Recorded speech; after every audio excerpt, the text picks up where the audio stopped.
Hello everyone, welcome to the SSM Ramanaya World School. I am Pankaj Jha, TET Mathematics. Today we are going to understand classification of quadrilaterals in very logical and easy way. And trust me, at the end of this video, you will never be confused again in this topic. Okay, so let's start. Quadrilaterals को समझने से पहले हमें polygon को समझ लेना चाहिए. Okay, तो पॉलीगॉन क्या होता है? पॉलीगॉन है क्लोज्ड प्लेन फिगर, है ना. क्लोज फिगर होना चाहिए, मतलब कहीं से खुला हुआ नहीं होना चाहिए. और इसमें 3 या 3 से ज्यादा लाइन सेगमेंट होते हैं, है ना. 3 या 3 से ज्यादा स्ट्रेट लाइन सेगमेंट इसमें होंगे.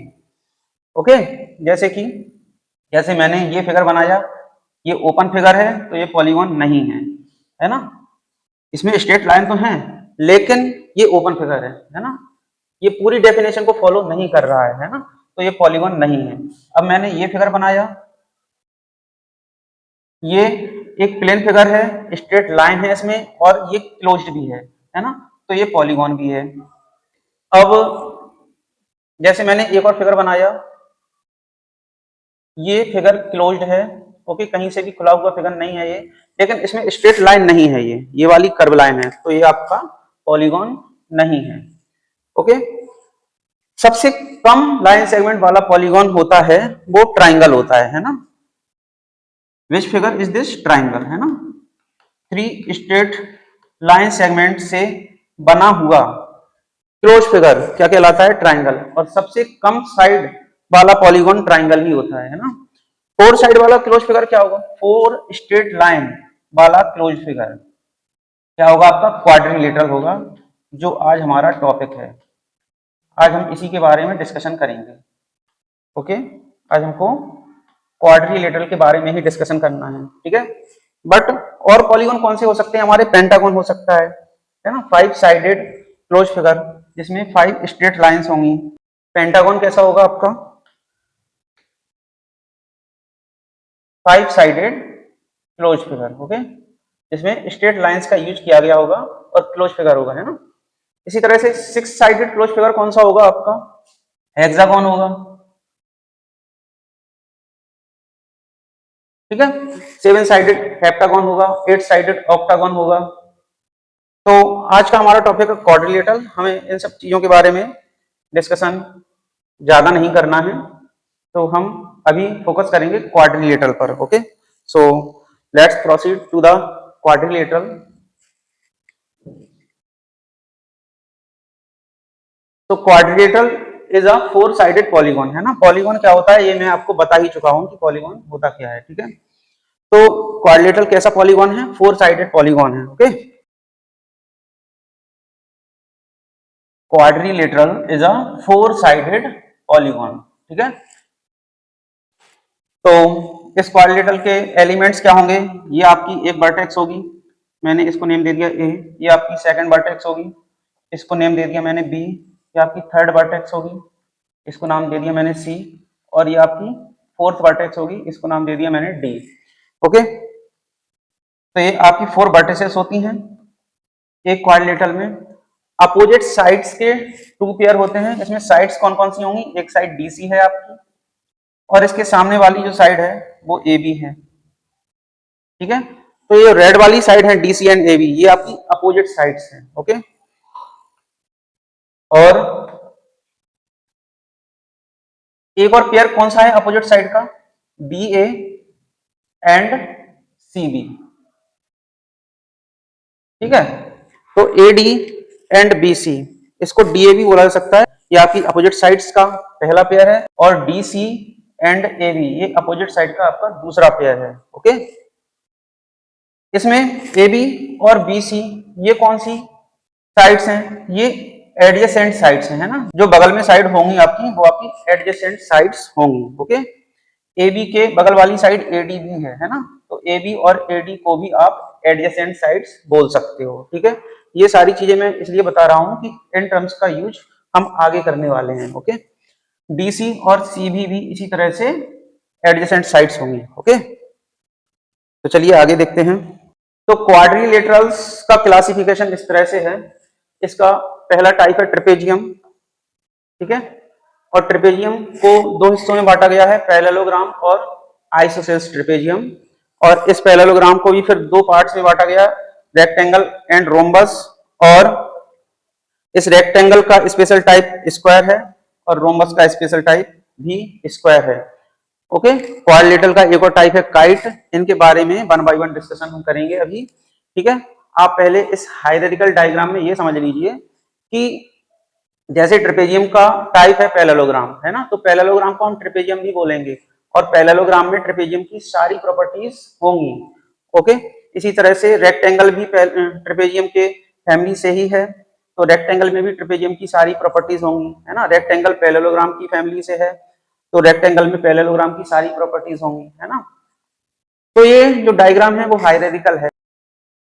और यहाँ पर एक बात और क्लियर कर देना चाहता हूं मैं कि एनसीईआरटी की बुक में पैरेललोग्राम को ट्रेपेजियम का ही स्पेशल टाइप माना गया है। ठीक है, एक्चुअली ट्रेपेजियम की दो टाइप की डेफिनेशन अवेलेबल है हमारे पास, इंक्लूसिव और एक्सक्लूसिव। ओके, तो एक्सक्लूसिव डेफिनेशन के अनुसार ट्रेपेजियम वो क्वाड्रिलेटरल होता है जिसमें one pair of opposite sides parallel होता है। ठीक है, लेकिन इंक्लूसिव डेफिनेशन में क्या होता है कि at least one pair of opposite side parallel होता है, मतलब कम से कम एक पेयर अपोजिट साइड का पैरेलल रहेगा, है ना, और ज्यादा से ज्यादा दोनों भी हो सकते हैं। ठीक है, तो इंक्लूसिव डेफिनेशन को ही एनसीईआरटी की बुक में लिया गया है, इसलिए एट लीस्ट का यूज किया गया है वहां पे, है ना।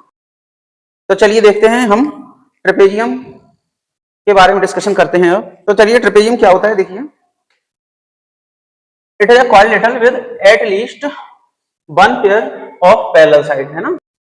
ये वाली साइड देखिए इस क्वाड्रिलेटरल में आप, और ये वाली साइड देखिए, ये अपोजिट साइड्स हैं और ये पैरेलल भी हैं।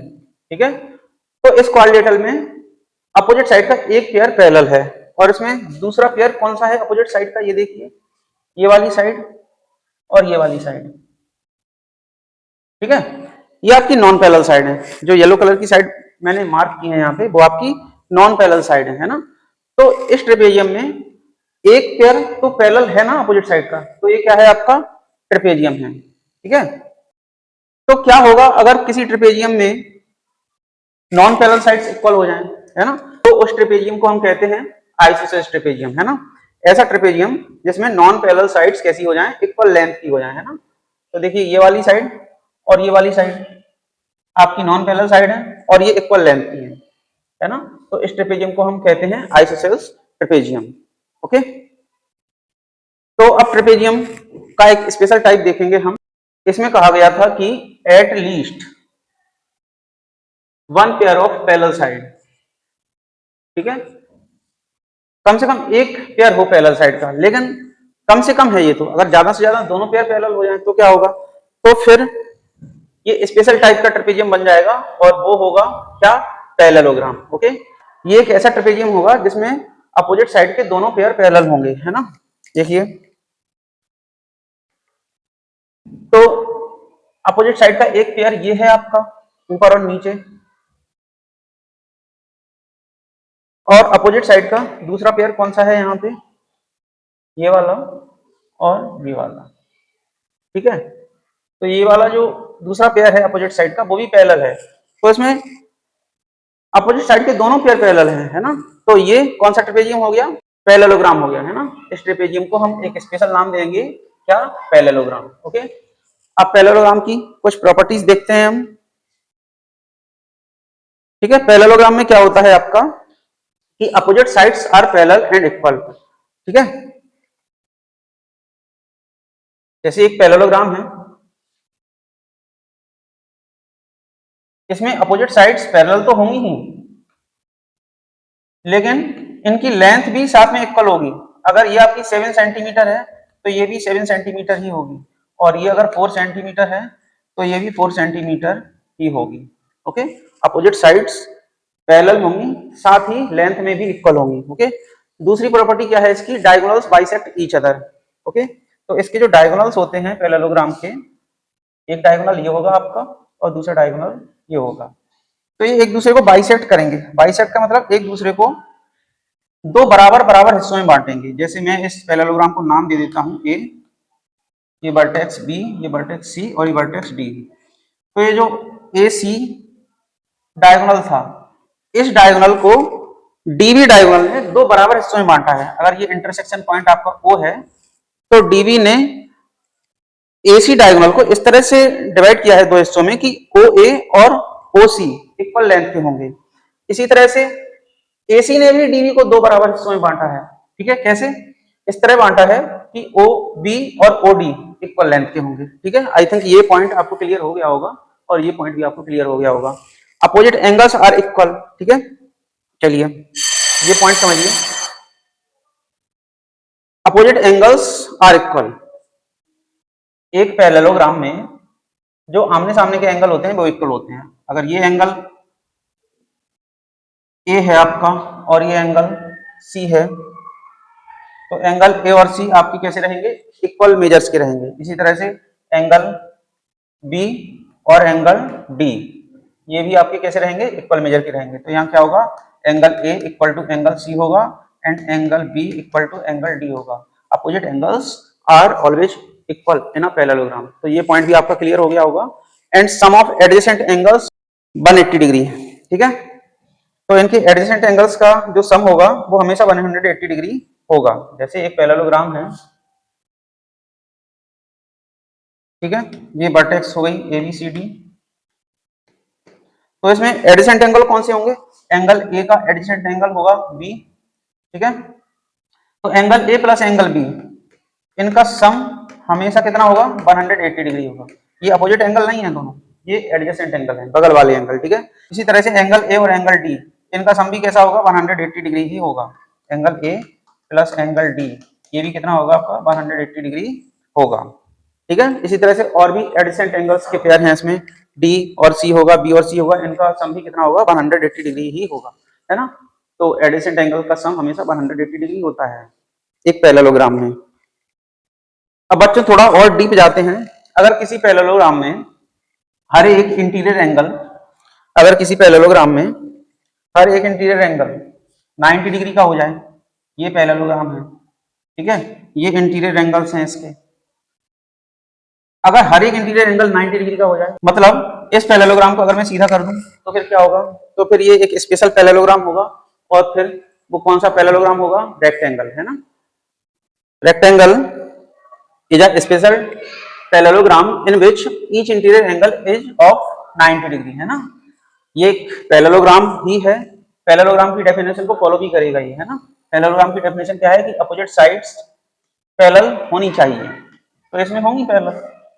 मतलब ये पैरेललोग्राम का टाइप है तो इसमें पैरेललोग्राम की सारी प्रॉपर्टीज होंगी, है ना, कि अपोजिट साइड्स इक्वल होंगी, अपोजिट साइड पैरेलल होंगी, अपोजिट एंगल्स इक्वल होंगे, एडजेसेंट एंगल्स का सम 180 डिग्री होगा। पैरेललोग्राम की इसमें सारी प्रॉपर्टीज होंगी। बट इसको रेक्टेंगल क्यों कहा गया? क्योंकि इसमें एक प्रॉपर्टी और जुड़ गई। कौन सी? कि इसमें हर एक इंटीरियर एंगल 90 डिग्री का होगा। ओके, इसमें एक स्पेशल प्रॉपर्टी ऐड हो गई है कि हर एक इंटीरियर एंगल कितने डिग्री का होगा? 90 डिग्री का होगा, है ना। और बकाया इसमें पैरेललोग्राम की सारी प्रॉपर्टीज होंगी क्योंकि है तो आखिर पैरेललोग्राम का ही टाइप। ठीक है, तो अब एक स्पेशल पैरेललोग्राम हम देख चुके हैं जो कि रेक्टेंगल होता है। अब एक स्पेशल रेक्टेंगल देखेंगे हम, है ना। स्पेशल रेक्टेंगल कैसा? कि ऐसा रेक्टेंगल जिसमें चारों साइड इक्वल हो जाए अगर, है ना, तो उसको क्या कहेंगे हम? उसको कहेंगे हम स्क्वायर। ये एक स्पेशल रेक्टेंगल है आपका, ठीक है। इसमें रेक्टेंगल की सारी डेफिनेशन फॉलो हो रही है। रेक्टेंगल की डेफिनेशन क्या थी? जो पैरेललोग्राम की थी, और प्लस क्या थी? कि 90 डिग्री का एंगल भी होगा। ठीक है, तो ये एक स्पेशल रेक्टेंगल है, ऐसा रेक्टेंगल जिसमें चारों साइड इक्वल हैं। ये एक ऐसा रेक्टेंगल है जिसमें चारों साइड इक्वल लेंथ की हैं। ओके, चलिए अब हम क्या देखेंगे? पैरेललोग्राम का एक स्पेशल टाइप और देखेंगे, रोम्बस। रोम्बस एक ऐसा पैरेललोग्राम होता है जिसमें चारों साइड इक्वल लेंथ की हो जाती हैं, लेकिन हर एक इंटीरियर एंगल 90 डिग्री का होगा या नहीं होगा ये जरूरी नहीं है उसमें। ओके, मतलब देखिए रोम्बस, ठीक है, ये एक स्पेशल पैरेललोग्राम है। ये पैरेललोग्राम है क्योंकि इसकी अपोजिट साइड्स पैरेलल हैं और इक्वल हैं। लेकिन एक प्रॉपर्टी और ऐड हो गई इस पैरेललोग्राम में कि इसकी चारों साइड इक्वल हो गई हैं। है ना, चारों साइड इक्वल लेंथ की हो गई हैं। तो इस स्पेशल पैरेललोग्राम को बोला जाता है क्या, रोम्बस। ये एक ऐसा पैरेललोग्राम है जिसमें चारों साइड इक्वल होंगी, diagonals are perpendicular bisector of each other. इसके जो डायगोनल होंगे, ये इसकी एक अलग से प्रॉपर्टी है कि इसके जो डायगोनल होंगे, ये फर्स्ट डायगोनल है और ये सेकंड डायगोनल है, ये दोनों डायगोनल एक दूसरे के परपेंडिकुलर बाइसेक्टर होते हैं। परपेंडिकुलर बाइसेक्टर का मतलब क्या होता है कि एक दूसरे से परपेंडिकुलर होंगे, मतलब 90 डिग्री का एंगल बनाएंगे और बाइसेक्ट करेंगे। बाइसेक्ट का मतलब मैंने आपको बता ही दिया था, देखो बाइसेक्टर तो होगा ही क्योंकि पैरेललोग्राम का टाइप है। और मैंने पैरेललोग्राम में आपको बता दिया था कि पैरेललोग्राम के जो डायगोनल्स होते हैं वो एक दूसरे को बाइसेक्ट करते हैं, तो बाइसेक्टर तो होना ही था, ठीक है। लेकिन स्पेशल चीज क्या है कि ये 90 डिग्री का एंगल भी बनाते हैं यहाँ पे, ओके। बाइसेक्टर का मतलब मैं आपको समझा ही चुका हूँ, है ना, जो ये आपके दोनों डायगोनल हैं एक दूसरे को बराबर बराबर दो हिस्सों में बांटते हैं, ओके। और जो स्क्वायर होता है वो स्पेशल रोम्बस होता है। अगर इसी रोम्बस को मैं सीधा कर दूंगा तो यहाँ पे जो इंटीरियर एंगल है वो 90 डिग्री का हो जाएगा और फिर वो स्पेशल रोम्बस क्या कहलाएगा, आपका स्क्वायर कहलाएगा, ठीक है। ऐसा रोम्बस जिसमें हर एक इंटीरियर एंगल 90 डिग्री का हो जाए, ठीक है, तो क्या कहलाता है, वो आपका स्क्वायर कहलाता है। ये रोम्बस क्या होगा, आपका स्क्वायर होगा, ओके। तो चलिए आगे बढ़ते हैं। अब क्वाड्रिलेटरल का एक और टाइप देखेंगे हम, काइट, है ना। काइट में क्या होता है, two distinct pairs of adjacent sides are equal in length, है ना। इसमें दो पेयर होते हैं एडजेसेंट साइड के जो कि लेंथ में इक्वल होते हैं। देखिए एडजेसेंट साइड का एक पेयर ये हुआ आपका, है ना, और ये दोनों साइड्स कैसी हैं, लेंथ में इक्वल हैं, ओके। और एडजेसेंट साइड का दूसरा पेयर देखिए आप, ये वाला, और जो इन दोनों साइड से हैं, ये दोनों जो येलो कलर की साइड है वो भी कैसी हैं, इक्वल है लेंथ में, ठीक है। तो two distinct pair of adjacent sides are equal, है ना। एडजेसेंट साइड का ये वाला पेयर लेंथ में इक्वल है और एडजेसेंट साइड का ये वाला पेयर लेंथ में इक्वल है ना। तो ये क्वाड्रिलेटरल कौन सा है, काइट है ना। ये वाली और ये वाली साइड भी एडजेसेंट है लेकिन ये इक्वल नहीं है लेंथ में, ठीक है। तो इसमें टू डिस्टिंक्ट पेयर होंगे, है ना, इसीलिए इसमें लिखा है क्या, टू डिस्टिंक्ट पेयर्स, है ना। दो ही पेयर होंगे एडजेसेंट साइड के जो लेंथ में इक्वल होंगे। Diagonals are perpendicular to each other. इसके जो डायगोनल्स होते हैं वो एक दूसरे से परपेंडिकुलर होते हैं। देखिए ये फर्स्ट डायगोनल है और ये सेकंड डायगोनल है, ये एक दूसरे से 90 डिग्री का एंगल बनाते हैं हमेशा, ओके। और एक और प्रॉपर्टी क्या है इसकी कि इसका जो बड़ा वाला डायगोनल होता है छोटे वाले डायगोनल को बाइसेक्ट करता है ये, ठीक है।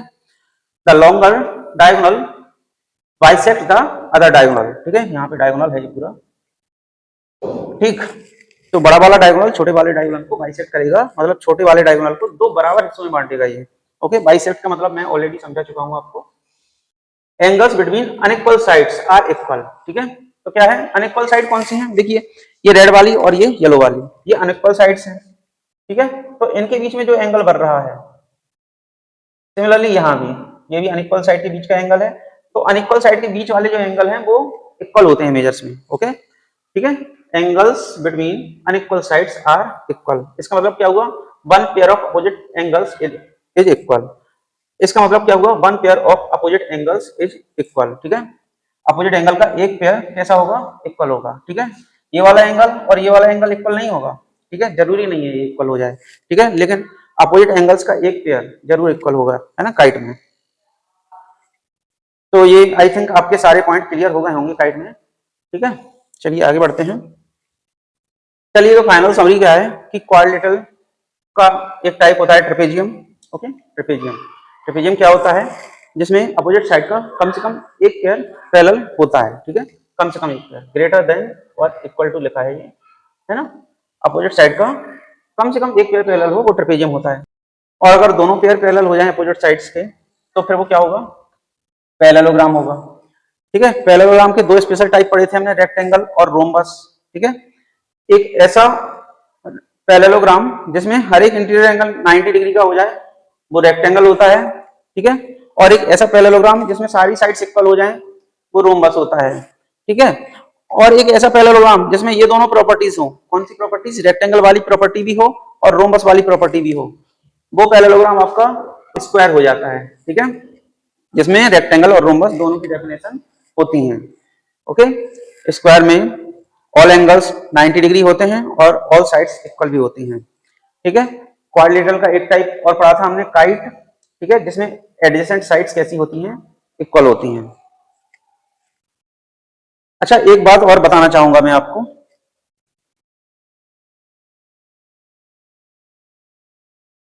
कि काइट जो है आपकी, काइट में एडजेसेंट साइड्स कैसी होती हैं, इक्वल होती हैं, ठीक है। एडजेसेंट साइड कैसी हैं इसमें, इक्वल हैं। लेकिन इसकी अगर चारों साइड इक्वल हो गई है ना, तो फिर ये स्पेशल काइट क्या कहलाता है, रोम्बस कहलाता है, ठीक है। तो रोम्बस को काइट का एक स्पेशल टाइप हम कह सकते हैं, है ना। मींस हम ये कंक्लूजन निकाल सकते हैं कि all rhombus are kite. Okay, चलिए, is every rectangle of parallelogram, क्या हर एक रेक्टेंगल पैरेललोग्राम होता है? आप ही सोचिए, मैंने जो हायरार्किकल डायग्राम बताया था आपको, उस हिसाब से हर एक रेक्टेंगल को हम पैरेललोग्राम कह सकते हैं क्या? ठीक है। सेकंड क्वेश्चन क्या है आपका, is every rhombus a parallelogram, क्या सारे रोम्बस को हम पैरेललोग्राम बोल सकते हैं, है ना। इसका आंसर भी आपको यस या नो में देना है। और थर्ड क्वेश्चन है आपका, is every square a rhombus, ठीक है, सारे स्क्वायर्स को हम रोम्बस बोल सकते हैं क्या? ठीक है, तो इन क्वेश्चंस के आंसर आपको कमेंट सेक्शन में देने हैं। इसके अलावा भी अगर आपकी और कोई क्वेरी हो तो आप कमेंट सेक्शन में डिस्कस कर सकते हैं, अपना फीडबैक आप वहां पर दे सकते हैं। Thank you very much.